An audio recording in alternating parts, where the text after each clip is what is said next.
welcome to Impact Wrestling. Now, before I get started, I want to say this. Last week, that Impact was not that great. United We Stand usually pissed me off because of the production quality. I don't even know if it was Impact production that was taking care of that pay-per-view was damn bad. And I don't know if it was Impact who was producing it, or it was a conglomeration of the people who ran the venue, or the others who were involved that were from the other promotion. It was just bad, the production. The match qualities were great, but the production was damn awful. Then you got this week coming in, after WrestleMania, and you basically had the worst Raw I've seen in a long time. And clearly a SmackDown that was barely even passable. Then you get this show. I was feeling upset before seeing this show. To be honest, I wasn't even interested. To me, WWE ruined Kofi Kingston already. The way they just booked him. And I was feeling frustrated. And then I see this show and I felt a lot better. Let's get into it. First thing I'm going to talk about is Scarlett Bardot and Fallah Bahh. Now, last week, we didn't know what was going to happen with Fallah Bahh and Scarlett Bardot. The gorgeous Bardot, who's probably been in my face since I started talking. I don't know. I'm still thinking about it. But we didn't know if they're going to be teaming up. We didn't know if Bardot was going to be Fallah Bahh's tag team partner or his manager. Well, we now know that Scarlett is going to be in not a mixed tag, but her and Fallah Bahh are going up against the Dead Sea Hit Squad. Probably Gama Singh's son and Raju. Because I don't think they're going to let Gama get into the ring. Maybe they will if he's horny enough. I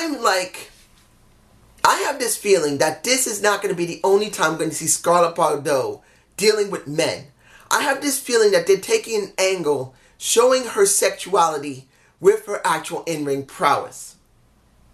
Far as I can tell, she looks like she can actually wrestle pretty good. But I think she will be the only woman on the roster who will actually be wrestling men. Which actually will be very unique. You don't got that in WWE any day. So, let's move on. The North versus, what was the guy's names? I don't even remember. But the North versus the Jobbers. And that's Ethan Page and Josh Alexander.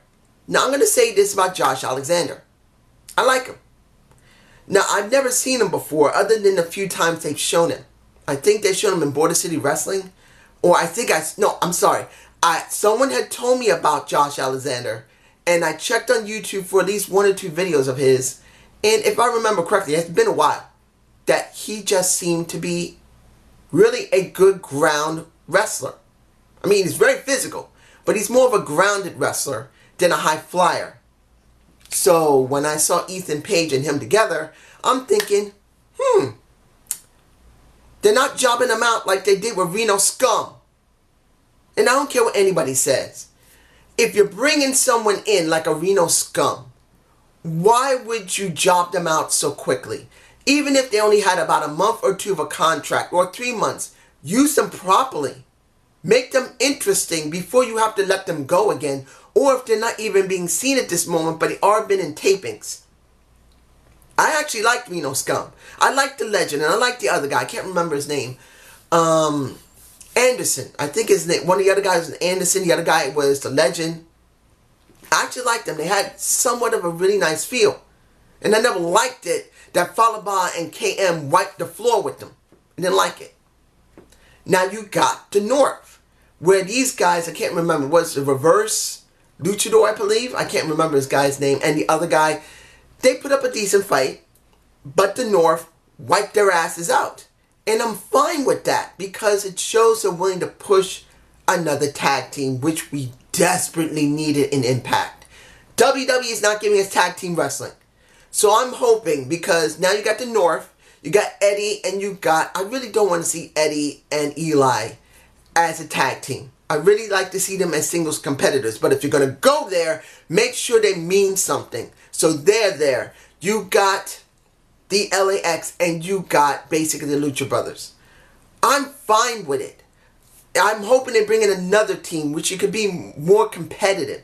But you got 4 teams. At least that's something more than we have in WWE. Hopefully they'll focus on it.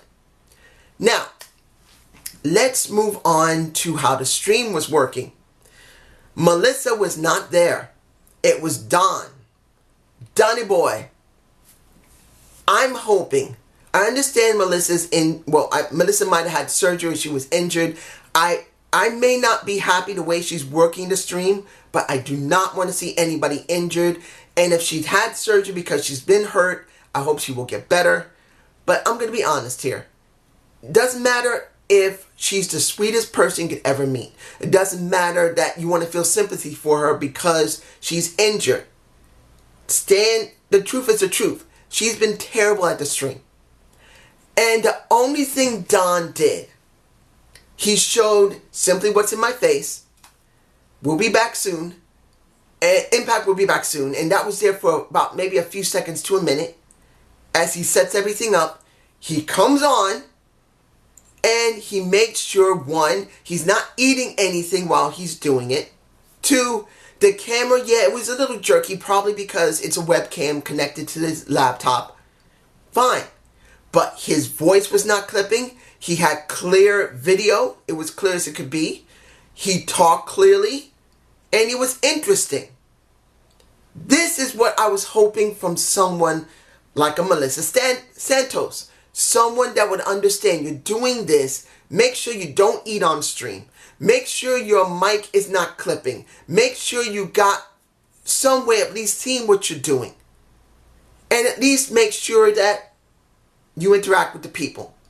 The most she did was interact with the people, and everything else was bad. So, Don, if he comes back next week, that's what I'm hoping for. And if Melissa does come back, I'm truly hoping she takes points what Don did, because the stream was almost 10K.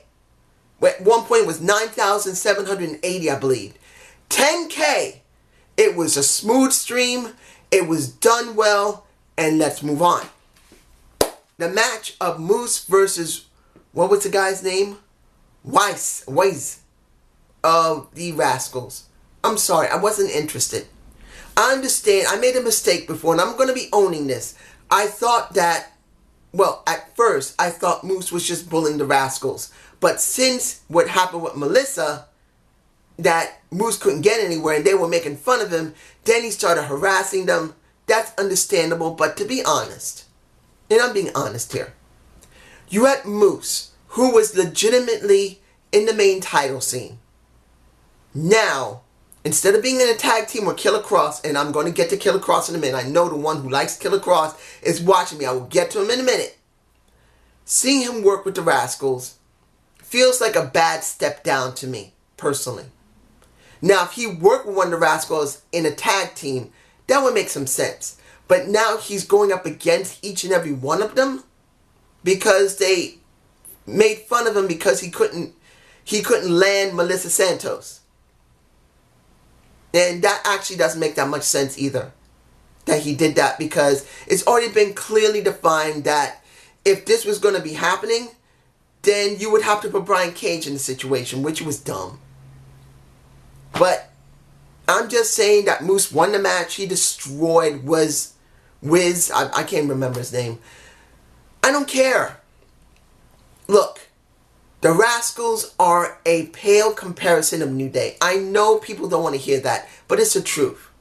If they had been positioned better, they could be as good as New Day. And I'm talking about, instead of doing the backstage segments where they look like they're smoking weed, give them in-ring segments. Let them talk. Let them try and get over like New Day did. And see if it will work. If it doesn't work, and go back to them being in a room smoking weed. That's what they really need. They need to talk in the ring and show people, not just at the arena, but at home, these guys are better than New Day. Because that's what they are. They're a bite off of New Day. And I'm going to move on. Alright, Ace Austin had a vid pack. Basically talking about, what is this, Aiden Prince. And what happened during United We Stand. Now, I'm alright with seeing that someone is clearly saying, you interfere with me getting my moment at United We Stand. I'm coming after you now. This is it. You're done. And I'm alright with that. That's a good thing to see, that they define the person in a feud. Instead of just sticking two guys together, you have a match and then somebody gets angry. You clearly define the reason why this is happening. And I'm fine with that. Next, we now know that RVD is now coming back to Impact Wrestling. I think he was last there in 2012 or 13.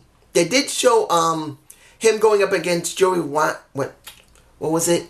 In 2012, I think it was November, just before he turned 43 years old. He had a match with Joey Ryan. That was on the Flashback. Wasn't bad. But now knowing he's coming back, I'm not sure what I'm going to think about it, because it's actually a good thing. He's not going to the WWE. It's just obvious. He's not going back there. So he goes back to Impact, which is cool. I'm alright with that. But I don't know how far they're going to push him. That's my worry. They'll push him more than they'll push other people, because Impact has been notorious for pushing older talent than younger talent, or at least using the older talent to help younger talent get over. That's what I'm worried about. Now, let's see here. Willie Mack and Killcross. This is for the one I know that's going to be talking. You know who you are, my friend. And I remember clearly you saying, Killcross is money. He needs to stay in the main title scene. He needs to be there because he's needed. And I said 100%, he's doing the same thing over and over again. What has he done differently? What is he doing that's going to make him interesting? And it's easy for him to get boring. At least until the storyline changes. Now, has the storyline changed? Yes, it has. Because Johnny has now turned to Johnny Evil. But does this mean Killcross is going to get a better opportunity now and get something? If he's going to Willie Mack, telling him, I really like jazz.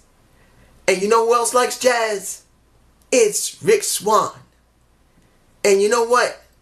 He's playing you for a fiddle. He's playing you. He's using you. And everyone knows it. Really. I understand that Killcross is a person who's an anarchist. He wants to cause chaos. But in the situation that he's in, where he wants a shot at the world title against a heel, Johnny Evil, what does this help? Stirring up problems between a Rick Swann and a Willie Mack. Now, of course, you can say, well, guess what? He's going after the X Division title. That would make sense if, and I say this if, when we have the pay-per-view Rebellion and Rick Swann gets destroyed by a Willie Mack, or before then, Willie Mack gives him an issue. Willie Mack has a fight with Rick Swann, and you got the Killcross trying to find a way to get into that. Trying to find a way to get an advantage. Now, mind you, that's what he did in the main title scene. And to be honest, I'd rather not see him do that. And I want to make this clear to the subscriber who loves the Killcross thinking he's money. If he's going after the X Division title, and he's going to use Willie Mack to distract who's already distracted by Sami Callihan in a Rick Swann, where does he benefit? Honestly, he does not. Unless he's going to be Rick Swann's muscle. And even then he doesn't benefit, because he's still doing exactly the same thing he did over a year ago. He's been someone's muscle. And I believe Killcross should be his own person and try to get a title. If he's going for the X Division title, he should go against Rick Swann. Hell, he should do this.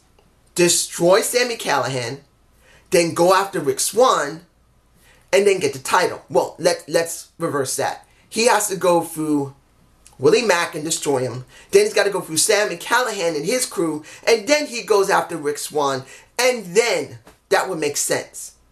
To have him cause and stir up trouble when you know 100% Willie Mack, even if he stirs up trouble with Rick Swann, still has to deal with Sami Callihan trying to either get the title or get to Rick Swann.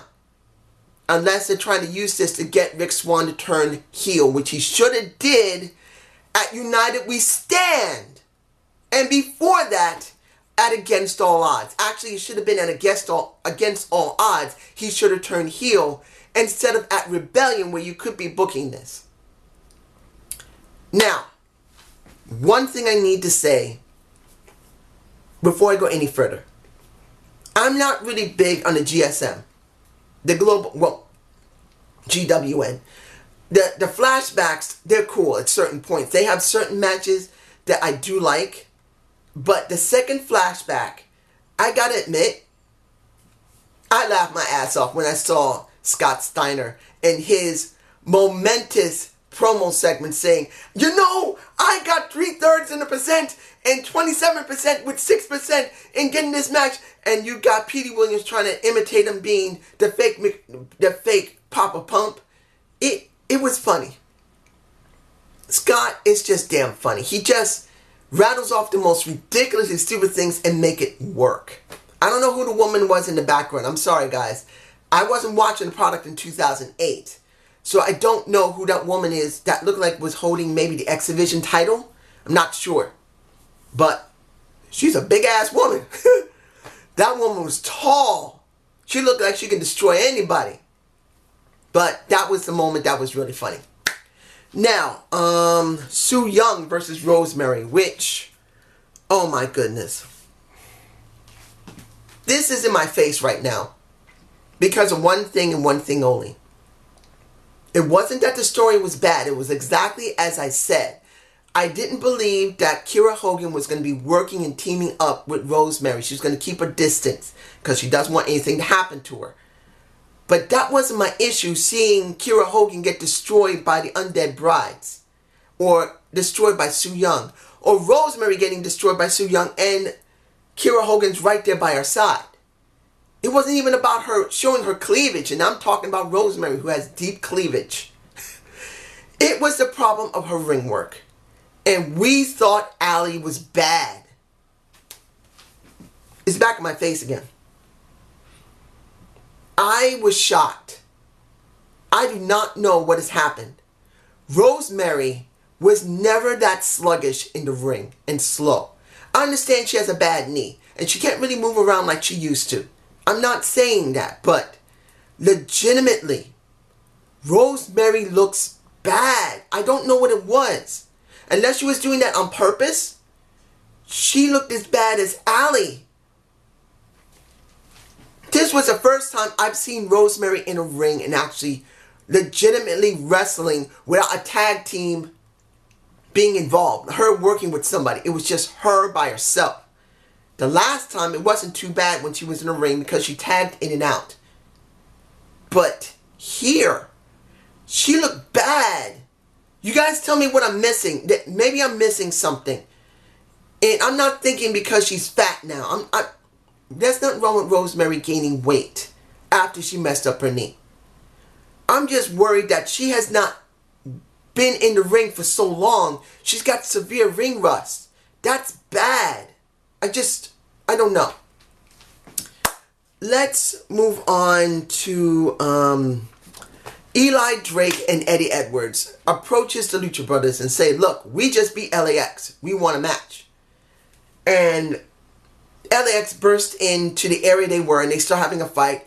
Eddie wants to get involved in the fight and Eli's holding him back and they just go at each other.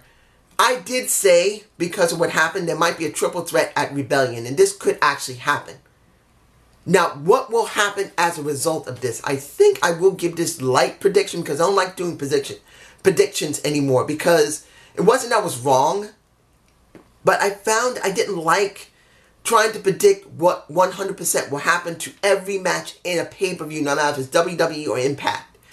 It's not something I like to do. I'm the type of person that likes to see it, then 100% predict it all the time. Just very rarely I do it. But I do predict there will be a triple threat at Rebellion. Unless I'm wrong, it's going to be LAX versus Lucha Brothers with Eli and Eddie, E and D. I believe that would be the wisest thing. And I do believe Eli and Eddie may win it. Now, if anybody want to remember this and then tell me when the match actually happened the next 2 weeks and you said, dude, you were wrong, I will eat crow. But I think it would be better to get the title away from them both because they still need to have... Conan needs to choose between the two. And I'm standing by that. He needs to choose between the two teams. Now, let's see. Finally, the final match of the night. Oh, no. Tessa Blanchard versus Madison Rayne and Gail Kim at ringside because of the inflammatory words of Tessa Blanchard. I'll say this. Compared to the first match those two had, it seemed a lot better. Particularly when the crucifix was the, I forgot what it was called. The crucifix that was done by Tessa Blanchard by Madison Rayne was much better than the original one that I saw because she was really not... I think she really didn't understand what was needed to actually pull off one of those crucifixes. But it was done very well. When she squat, she got flipped back. It made more sense. But I'll say this. What does this mean 100%? We have a match between a woman who has 7 championships compared to one who needs to get over. And I still stand by what I say. Gail does not need to win at Rebellion with their match. She does not need it. She does not deserve it. She must job to Tessa. And let's say Tessa changes her mind and becomes a face. Because as a face, we'll get another side of her and see if she can pull it off. She's a great heel. I'm not going to lie. She was missing something when I first saw her as a heel. There was just something missing. Now, she's filled that in to a certain extent. And I don't see any major problems as a heel. She's actually become a good heel. But now, we got a lot of heels on Impact and we need a couple of faces. And I do believe she needs to turn to a face at Rebellion. I could be wrong. They'll probably still keep her as a heel. But right now, you have Gordon Grace. You got Rosemary. You got Kiera Hogan. And then you basically got... Well, you don't have Allie anymore. You got Sue Young. You got Tessa Blanchard. You got Tyra Valkyrie. You got... Not sure what you would call... a Scarlett Bardot. She could probably pull off a very good heel and a good face. We don't know. She's just acting totally sexual. But I think briefly having Tessa turn to a face will probably be one, a good idea of what she can really become. And I'm making this very clear to everybody. I know I'm dragging this out, but I'm making this very clear to everyone. I believe Tessa could be a great talent. Way better than what's being shown by WWE in a Charlotte Flair has been booked as one of the most dominant women in the company, making even Ronda Rousey mean nothing. She's the golden girl. But to be honest, compared to Tessa Blanchard, who doesn't 100% use everything her father and uncle have given her, most of her work has been her using basic stuff that she's elevated, compared to Charlotte, who's used practically every single move her father has used. Legitimately, the backflip, the figure 4, the flip over the ring, the knee drop, the chops, the woo! She's imitating her father 100%. And there's no Charlotte. There's just a female version of Rick. And that's the reason why Tessa's always going to be better. Because she's not trying to be Telly. She's not trying to be Magnum TA. She's being Tessa, who's using some of her father and her uncle's stuff, compared to Charlotte, who's using everything of her father. Johnny Impact and Tyra Valkyrie versus the Destroyer, better than Bobby Lashley, of Brian Cage and the desirable and destructive. I still think Jordy Grace doesn't need to have lipstick on. I think she looks actually off with lipstick on. She's really a type of person that doesn't need makeup. I really believe that. She just doesn't look right. When she had a regular look, she looked a lot more menacing. And I think that's the reason why they said put some lipstick on, because you're not looking like a woman. She needed that to be the real, true Rhino. I know they call her Big Papa Pump's daughter, but I believe she's still Rhino. Was the match good? Yes, it was. Johnny being Johnny Evil, I'm loving the promo. Well, not the promo, the interview that he had with Melissa Santos was good. I am once in a lifetime. Brian Cage is 1,000 years in a lifetime. 1,000-year dumbass. He's so dumb you can always tell a dumbass from a regular ass. He's just a dumbass. I know he didn't say that, but that's how it felt. And then when Taya went in front of Melissa into her face and basically rubbing it in that he's now working with a female, exercising with a female, she's there in my face, and possibly pumping iron with a female, trying to rub it into her face that your man may be pumping a woman. Not talking about weights. There's got to be something extra with that. Even though it feels good, I really wish they had not cut away so quickly after they left and showed Melissa Santos legitimately upset. If you're going to go there with her, why not go all the way? Let her be involved in some way in Brian Cage's feud with Johnny and Taya. In the end, and this is where it gets good, you got the ref of the year. Not saying, I'm calling it dirty. Johnny Bravo. Johnny Bravo. I had to put his face in there. And they're not just talking about Johnny the wrestler. Well, not Johnny the ref. But Johnny Bravo. He knew how to play it right. And he kind of acted like Johnny Bravo at the end of it. But in the end, Johnny Evil wins with the Johnny Bravo pretty much hugging them and raising their hand in victory. This was a good ass show. It made me laugh. It was different in many ways, and easily you can enjoy everything. Even when it comes to the GWN and what happened with Joey Ryan and RVD and Scott Steiner's just monumental promo. You will enjoy this show. I did. Have a good day. Have a good night. Peace!